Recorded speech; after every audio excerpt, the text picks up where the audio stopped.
So you've got a house under contract. Now it's time to schedule the home inspection. So do you trust just anybody to do this? Are there questions you need to be asking? Yes, there are definitely things you need to ask the home inspector. So I'm going to cover a few of those with you today. The first is, how do you stay current with the industry? You don't want an inspector who got licensed 30 years ago and doesn't understand that things change over time. Second thing I would ask them is, what kind of inspection services do they provide? If you're buying a rural home, then you may need to get a septic test done. You may want to get a radon test done. You may need to get a water test done. And you don't really want to have to contract with 3, 4, 5 individuals to get these things done. So find out what services that particular inspector does provide. Find out how much experience they have. How much do they charge to go back out and re-inspect after the seller does repairs? Or is that a free service to you? How long is it going to take to receive the inspection report? Back when I worked with buyers, I worked with one particular company most of the time, and they were great about the same day. If they did a home inspection that day, then by 9 o'clock at night, we had that inspection report.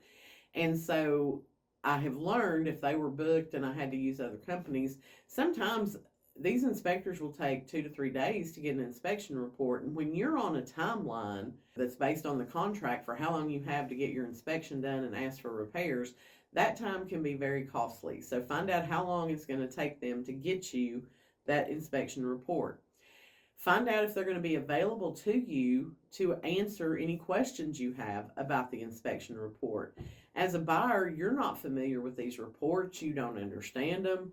You may not know what some of the things mean. So find out if that inspector is willing to take 30 minutes to sit down with you and cover any questions that you may have. Find out if there's any areas that the inspector does not inspect. If it's a crawl space, or do they get up on the roof, or do they go in the attic? What are the areas that they're not going to inspect that they will tell you right off the bat?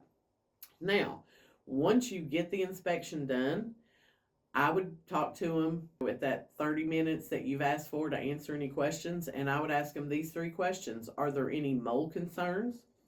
Do you see any major red flags? And would you buy this house? Those are the 3 questions that I would ask the home inspector.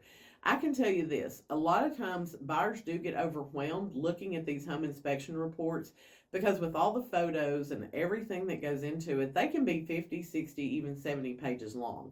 And you're like, I don't even know. Like, you think you're buying a piece of crap, right? Because you've got this inspection report that's so long. But what I tell people is, let's look at the marginal summary, and then let's look at the defective summary.